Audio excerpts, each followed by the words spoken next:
నమస్తే, జై శ్రీరామ్, భారత్ మాతాకి జై, వందే మాతరం. నేను మీ విలాసాగరం రమేష్. ఈరోజు 18 జూలై 2025 శుక్రవారం ఉదయం ఈరోజు విడేస్తున్న ఈ బండి నేను లాస్ట్ ట్రిప్ నేను ఢిల్లీ పోయినప్పుడు రాలే కదా, అప్పుడు అక్కడనే ఉన్నదా పంపించినప్పుడు. నేను పైన 27కో 28కో ఈ సారు నాకు ఫోన్ చేసి ఒక 50,000 రూపీస్ కొట్టిండు, నాకు ఒక డిజైర్ కావాలని. అయితే కొట్టినాక 2-3 గంటలకు ఒక బండి దొరికింది, ప్లస్ టైప్ 3 దొరికింది, ప్లస్ టైప్ 2లా ఇది టూరెస్ ఈ బండి దొరికింది. ఈయన మన కిరాణకు నడుపుకుంటా అంటే ఈ బండి బాగుంది, సిల్ టైర్లు ఉన్నాయి తీసుకో అని చెప్పిన. వెంటనే వాళ్ళ అకౌంట్ డీటెయిల్స్ ఇవ్వగానే పాపం డబ్బులు వెంటనే కొట్టేసిండు. నేను రాక అక్కడే ఉండి బై రోడ్ బండి పంపించిన. అయితే బండి ఇక్కడికి వచ్చిన తర్వాత పేమెంట్ ఇచ్చిండు, కానీ బండి కొండ వల్ల మన షెడ్లోనే పెట్టిపోయింది. ఎందుకంటే ఇది ఎల్లో బోర్డు, ఇక్కడ వైట్ బోర్డు అవుతుంది. 80 స్పీడ్ లాక్ బండి ఇది, 80 స్పీడ్ లాక్ కూడా తీపించిన. ఈ బండి యమునా ఎక్స్ప్రెస్ పోయిన తర్వాత 80 స్పీడ్ లాక్ ఉందని మళ్ళీ రిటర్న్ తీసుకొచ్చి లాక్ చేంజ్ చేయించి బండి పంపించిన.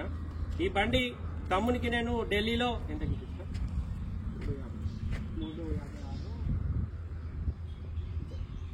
3,60,000 బండి ఇప్పించిన. ఎన్ఓసి వచ్చినాక బండి కొండవు అని అన్నాడు. ఈ బండికి సంబంధించిన బండి ఆల్ డాక్యుమెంట్స్ బండికి సంబంధించిన ఈ రోజు ఇచ్చేస్తున్నా. ఎన్ఓసి కూడా కరీంనగర్కి ఇచ్చిన.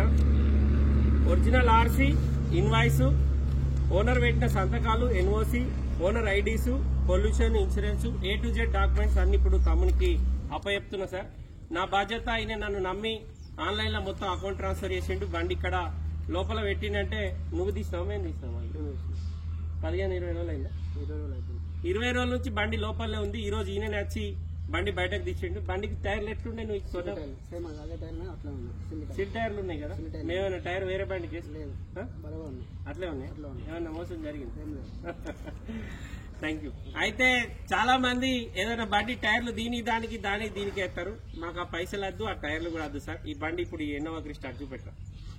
ఈ బండి నేను నిన్న రాగా ఢిల్లీ నుంచి తీసుకొచ్చిన సార్. తోవల 2 times పంక్చర్ అయింది. ఒకటే సిల్ టైర్ ఉంది, మిగతా 3 టైర్లు వాంటెడ్ ఉంటే ఇప్పుడే మనకు తెలిసిన మిత్రునికి ఫోన్ చేసిన టైర్ సైజ్ చెప్పమన్నట్టు చెప్పిన. ఒక టైర్ వచ్చేసి 8,900, 8,800 ఉందంట. ఇప్పుడు తీసుకుపోయి 4 టైర్లు వేస్తాం. మేము కస్టమర్ కు బండి వేయగానే గ్యారేజ్ చుట్టూ తిరిగే బండ్లు మేము అమ్మం సార్. మేము బై రోడ్ తెస్తాం. బండి బై రోడ్ వచ్చిందా? కంటిన్యూ ఫస్ట్ మెసేజ్ కూడా బై రోడే తెచ్చినాం సార్. సార్ బండి రాగానే తెల్లారి వచ్చి బండి చూసుకున్నాడు. ఇతని ముంగట్టే లోపల పెట్టినాం. మళ్ళీ 20 days తర్వాత ఇతడు వచ్చి ఈ రోజు బయటకు తీసిండు. ఇప్పుడు ఈయనకు పేపర్లు మొత్తం హ్యాండ్ ఓవర్ చేసిన. మనం ఈయనకు ఎన్ఓసి తోటి మాట్లాడుకున్నాం. ఎన్ఓసి తీసుకొచ్చి ఈయనకి ఇచ్చినాం. ఇప్పుడు ఈయన తీసుకుపోయి కరీంనగర్ ఈయన పేరు మీద ట్యాక్సీ కట్టి రిజిస్ట్రేషన్ చేసుకుంటాడు. వాళ్ళకు మనం ఇవ్వాల్సింది ఏం లేదు, వాళ్ళు మనకి ఇవ్వాల్సింది ఏం లేదు సార్. ఈ రోజు నుంచి, ఈ క్షణం నుంచి బండి తమ్ముందే బాధ్యత ఉంటది. నమస్తే, నీ పేరు? శ్రావణ. ఏ ఊరు? మంచిర్యాల టౌన్. పక్కకు ఏ ఏరియా? చున్నంబట్టి. మంచిర్యాల చున్నంబట్టి. తమ్ముని పేరు శ్రావణ్. ఫోన్ నెంబర్ 9553766 9553766 కరెక్టేనా? తమ్ముంది ఫోన్ నెంబర్. మీకు డౌట్ ఉంటే కాల్ చేసి కనుక్కోరు సార్. మేము అతడు మనని నమ్మి డబ్బులు అకౌంట్ ట్రాన్స్ఫర్ చేసిరు. 2018 మోడల్ టూరెస్ డీజిల్ బండి. కస్టమర్ కు ఢిల్లీలో 360కి ఇప్పించిన. నాకు కమిషన్ ఇచ్చిండు, డీజిల్ టోల్ గేట్ పైసలు ఇచ్చిండు. బై రోడ్ వచ్చేటప్పుడు బండి బార్డర్ ట్యాక్సీలు కట్టుకుంటూ వచ్చింది. ఇప్పుడు కరీంనగర్ పోయి ఆర్టీఓ ఆఫీస్ లో వెహికల్ వెరిఫికేషన్ చేపించి టీడీ కట్టుకుని ఆయన పేరు మీద ట్రాన్స్ఫర్ చేసుకుంటాడు. మన డ్యూటీ అయిపోయింది. ఇప్పుడు నెక్స్ట్ అయినదే పని, మనకేం సంబంధం లేదు. ఇప్పుడు ఏజెంట్ నెంబర్ కూడా ఇచ్చేసిన. ఏదైనా ఉంటే అక్కడికి పోయి ఆర్టీఓ ఆఫీస్ లో ఆయన నెంబర్, ఫ్యాన్సీ నెంబర్ కావాలంటే దీనికి ₹1,00,000 నెంబర్ కూడా వేసుకోవచ్చు. ఆయన ఇష్టం. ఓకే, అంతేనా? Right sir, thank you, congratulation.